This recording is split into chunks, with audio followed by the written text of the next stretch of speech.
ok, pas les jambes. Ok, pas les jambes,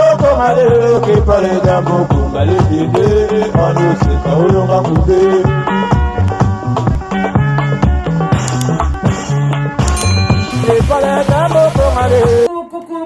Coucou, fini la solitude. Solitude et Sili na Katia ba diaspora. Si tu es en moko, live together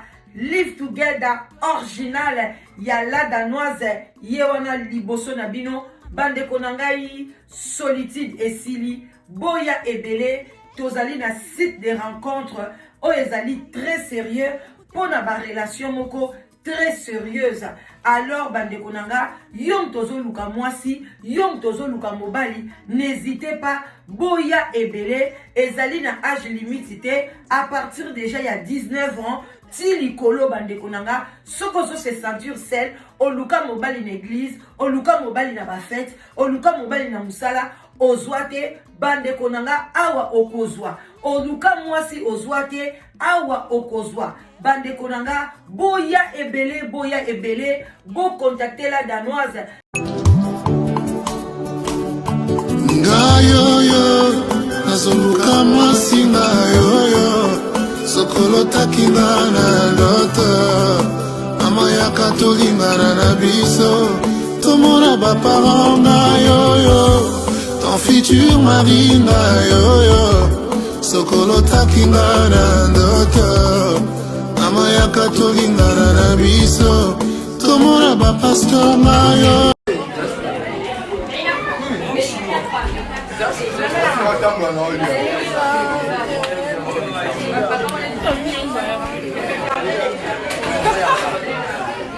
Video na paso la kufi kwa chamwe. Kuna ndio kaswaliwa. Solo ya liwa ya mwana oyo aza pembeni na ngai na photo ezo sala actuellement buzz ya réseaux sociaux pona bayeba mona kite likambo eza nini abandai ko sala ka video na baninga alobi mukolo na kokufa video oyo botia yango pona zo miyoka solo ya liwa 3 jours après akufi pour dire que réseaux sociaux oyo to sala ka ba video to yeba batu nini batala yango te. Réseaux sociaux etondisami na bokitiste, etondisami na bandoki, etondisami na ba chercheur de sacrifice. Bato bazolukaka ba sacrifice ndeko po ba sacrifier yo esengami ka tike mutu wana zala muta famille na yo. To contrôler maloba na biso. Pona ba batala ki video ya mwana wana te, to landa video bino moko botala maloba na ye moko ekotisi na se ya mabele. Ndeko zala maele. Video na paso la kufi kwa chamwe. Ndio kaswaliwa.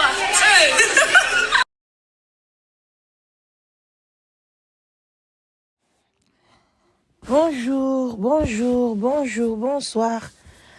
Bonjour, bonsoir, ça dépend heure à laquelle vous allez suivre la danoise. Bambo te bele psika bisou bino. Vraiment bozana Kimian Zambaza toujours na contrôle, aza toujours ko batela. Sagesse d'intelligence azope sabisongo ofele sans condition. Tobele la kango tango nyonso Nzambe amonana asala minene tozana posa na yo papa bayenge na bandeko na biso bunu ya Congo église ya PV ya Longo matondo na bakimbangiste shalom na ba homme de Dieu ba chantre de l'Éternel le sako na ba chef coutumier na biso towi bossa na rapete oya biso église catholique tokos na ndinga mukete boboto bondeko bandeko nanga to na sango ya mawa epesinga pasi epesinga mawa komona mwana biso mwasi na jeune na fleur d'âge asili kokufa bandeko na ngai soki pe abanda ko bela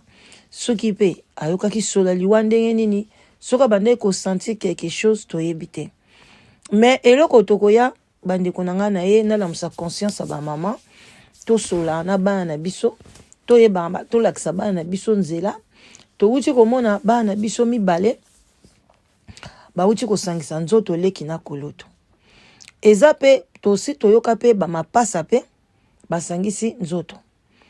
naza pe na kamususu bamapasa babali mwasi moko bandeko nanga eza biloko ezoleka na kati ya communauté eza biloko ezoleka na kati ya famille eza biloko oyo Nzambe abengi abomination Nzambe apekisa yango banda mokili ekoma ebele tokoma ebele basi baze belé mibali baze belé oza mungala ko bala muluba ko bala muzombo ko bala mutekwater to koma ko bala na biso na ndenge ya mukete nzamba pekisa biloko wana loba amour eza na limite te eza na frontière te tanga lobi amour eza na frontière te mais eza na frontière entre papa na mwana na ye mama na mwana na ye leki na ya na ye leki na leki ba mapasa wana nzambe aboyango et puis eza abomination eza donc famille moko maudite eza vraiment na makamoko ya isengo te yango ba mama biso toza na centre balobi la femme sage bâtit sa maison. Pourquoi on dit pas l'homme sage bâtit sa maison, mais on dit la femme sage bâtit la maison et la femme insensée la renverse. Alors, bandekonanga la femme sage atonganda kunaye, kotonganda ko ezaka te ko sokolinda ko pamusi pesi bana bileité sur le plan physique et spirituel. Tu auras le temps de prier pour tes enfants, tu auras le temps de les conseiller, tu as le temps de yako sakanana bango, tu as le temps de parler des choses. O ezo le kana communauté babilo kwa boye, bozo soana bana pour que bana biso bazala éveillé. Ceux qui inceste et qui entre na bango te et koko le kapé entre ba cousine bana bakinda pe kotala ba cousin na bango ba cousine na bango, alors il faut faire attention. Alors, à bon attendeur, salut. Toleki wana bande konanga bozo mona image za au défilé, mwana biso asili kokufa. Mwana oya asili kokufa. Asali 3 jours ya pamba bande konanga chiffre 3 o ezara makambo ebele. Okoti hôpital après 3 jours okufi. Après 3 jours Jésus asekwaki. Après 3 jours mwana okosakolaki ngai na bo panza vidéo o mokili mobimba bolakisa nga nazokufa nanga après 3 jours mwana akufi. Est-ce que akufi pourquoi? Bande konanga réseaux sociaux etondi bandoki. Soki bazo bino ke ba réseaux sociaux za bandoki bana mino ba sa ba vidéo ba TikTok ba vidéo mike boye bisa botu na bon malobani boloba na ba vidéo makamni bozo sana ba vidéo tala mwana biso maloba pamba lobaki bandoki ba récupérer yango ba komisi yango réalité bande konanga yeba eloko nyo zoloba munoko yeza na lolemu ya mukie kaka mambrani moko ya mukie bande konanga mebimisaka makambo ya minene ebimisaka ba makambo ekoki ko bénir yo pe ko détruire yo bande konanga. Nzamba so senga biso tangu nyoso na ozamulai mingi te azoba bo bénir baninga na bino, bénissez vos ennemis, bo bénir ba famille na bino, yo moko yeba ko bénir pe vina yo maloba otolobaka elandaka ekangaka soki kangi osiko te ko kango lobi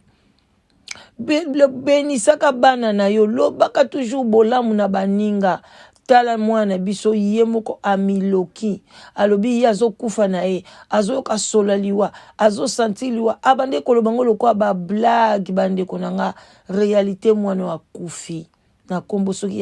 ya sagesse bazolo bakoko komone sagesse bande ko boye ba bana na bino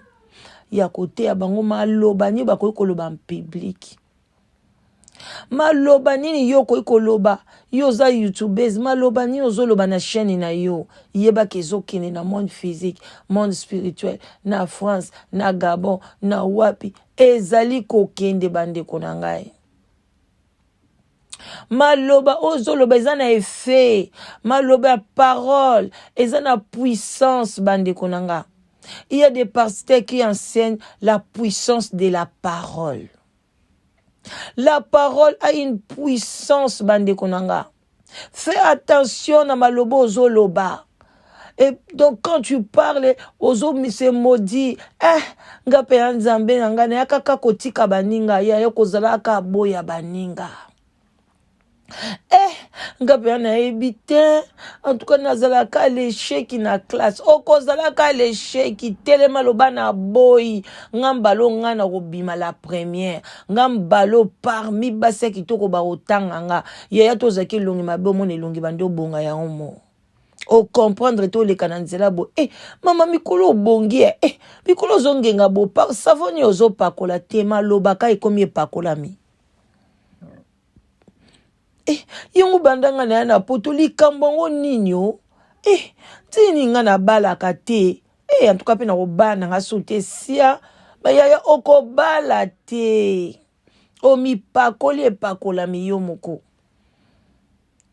Nga pende na zabo eko ane okosila te 2022 okosila te nga nazobala ya yo kobala 2022 ote nga non nga funa mukanda nga na yeki na poto kotika batu te nga na ozwa penda séjour na mboko ya bakobenga yo bapesi yo mukanda parce que olobi assez c'est assez otelemeli makambo. En tout cas te c'est quoi ça eza nini na vie na nga non nga penza ne oyo ete mibali bako blanda nga na nzela yaya ba olanda yo maloba toloba ke salamaka et puis soko zo banga bandeko eloko zo bangi kokomela yo. La peur ce n'est pas bien. Tellement oser sala likambo avec droiture, tu respectes ba règle ya vie, o respecter ba limite ya ba vie ya bato. Sala likambo oser nzamba ozano quand tu marches avec Dieu. Bana na nzambe bozo kotsa ko banga na ba vie na bino. Bana na nzambe bozo milokela mabozo lobela mabe. O uti ba prière o sambeli ozaka na doute. Doute eza ko détruire, eza ko ronger bino, eza ko tika bozonga sima. Koma na destiné na bino te likolo na doute bande konanga. Longo la doute, tambwa na positivité. Quelles que soient les circonstances, yeba kenzamba zalano eloko moko mabeso kozoleka na nzela na yo yaya yeba ka keloba non ezaka eloko ezawana ezaka nazana désert mena okoma kaka. Tela mwana oyo combien de bana na Congo baza ozanga mbonga minerval baza otanga te baza na balabala mais kotala mwana oyo asotanga na école kitoko alati kitoko aza bien mais na TikTok nazoba nga nazokufa sangwe panzana bo panza eloko nazoka solaliwa bandoki baleki nzela bazwi maloba balobi yoko toko lakisa yongo tala lelo akomi émission bato nyonso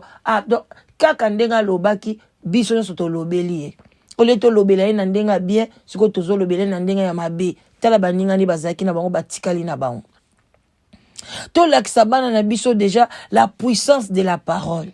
Mama soko yoki mongongo na ngai partager image oyo partager voice oyo soko yoki maloba oyo vandisa bana na yo lakisa bango lobana bango bo tala la puissance de la parole. La puissance de la parole est salamaka. Tala ndeko na biso mwana azaki parmi so alobi ke video na ye panzana mukimam yazo kufa na ye azoka solaliwa ye wana pe akufi atiki biso. Tala mwana mwasi oyo abanda ikolobake ngana zanga nga mayele te tilelo akoma na epe kizoba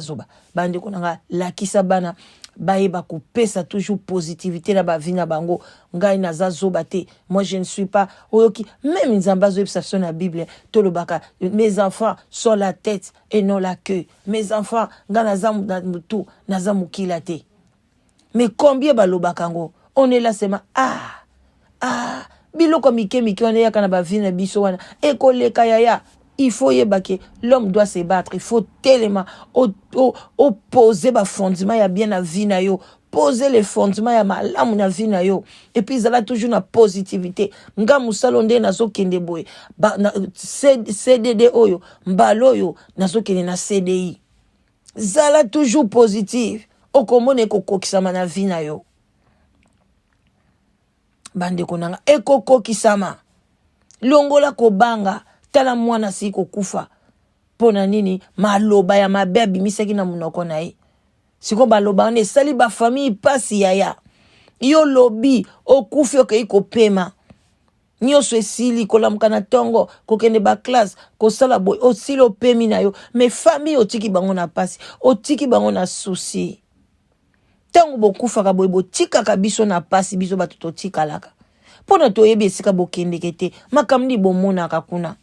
toyebi te ndenge yo kufi boye mwana toyebi te est-ce que kepa nzambe bio kepa diabolo est-ce que ero molimo na ezo telengana ou bien eza wapi est-ce que bazoni yo kolo place ok est-ce que ozo souffrir ba question na biso totika la kanango biso ba totika la kao totika la kana pasi na bino toza na posa na bino bana boza tela classe kitoko bande ko futela yo lobo ngako zala lem sous ministre ngako remplacer nzuzu wa mbombo ndeko nanga mwana nanga ba otika ko bimisa maloba mabe bandeko ba mama bokeba Bamsu bazaka vandi na libala aza na sir na libala ngote nazaka sir na mobali ote penza ndenga bimaka boye yi ale mobali pe lobi abimi akimi na ye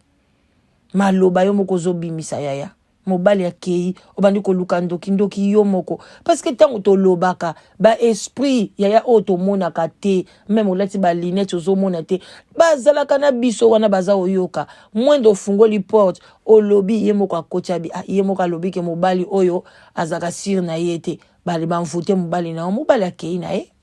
alors bandi kolela ozolela poani parce que tu t'es déjà préparé au show lobaka ngo souvent kolela te sepela loba onga na lobaka ekokisami mais to bosanaka na minute wana bosani ke ngamo na bande ko loba nanu ekomela bino te ovandika bomoni mwana na avandi na yozo non mona mwana lokwa fièvre mwana batani na fièvre te tant pour lobi minute te maman j'ai mal à la tête ou bien na bande ko sentir ngo bando sentir ngo te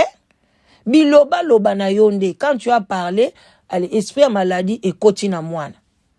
comment yoko fanda kana ndako boloba nazo sentir neti kufa esprit ya kufa yo bien oyebi solo nango oyebi longi nango biloba loba yango wana biloba loba na mama yango bakanga yondoki ovanda ka boy biloba loba yo kende ko sanga ngate okokufa yo so male mutabata kufi bandi ko banga na lobaki kaka olobaki kaka est-ce que oimonaki batu bazaki pembeni wana oyebi batu bayoka kiyo bokeba bakokanga bino bandoki likola biloba loba là donc il faut yeba eloko ni tourner ta langue 77 fois avant bimisa likambo yebi ke o so na bimisi yango penza ekozana ba effet wana na koyeba ko assumer yango et puis kozana ba effet moko positif ba effet moko ya kitoko oyo kozaki vie nanga e okende bien mais yo ozano biloba loba mwana aza aloba kine biloba loba mais e komi réalité kaka après 3 jours bande konanga ils a passé hein? En tout cas à bon attendeur salut bozala bien paix à son âme te présenter ba condoléances na famille ya ba parents ya mwana oyo en tout cas tozwaka mayele na simaka ya ba vie ya bato donc bande konanga oyo ezaki songi te biloko bo eteyo et la motion conscience au partager yango pa ba maman nyonso ya monde entier ba camarades nyonso ya Facebook partagez vidéo s'il vous plaît batun ba maman nyonso monde entier oya kozwa vidéo quel que soit zo kalingala te yo tindela ekaka nzambe aufungoleka miso ako comprendre à bon attendeur salut c'est la danoise vraiment pour na o rejoindre ngai je suis là pour vous na 0044 74 59 62 52 17 ozwala danoise to solo la bien voilà puis nazawana nasalaka site de rencontres pour na diaspora na biso surtout pour na ba congolais ba angolais ba Congo Brazzaville oyo ba lingala fond quoi en tout cas si vous en avez besoin mobile vous en avez besoin moi aussi au contacter la danoise je suis là nako salabino ba na solana bino je vais vraiment vous aider à trouver un bon mari à trouver aussi une femme sage oyo ko bâtir une nouvelle maison pour toi alors n'hésitez pas quel que soit l'âge appelez la danoise je suis là parce que la solitude ce n'est pas bien c'est une maladie vraiment qui tue à petit feu donc faites attention d'être seul c'est pas bien. Je vous love. Des gros bisous. Bye bye.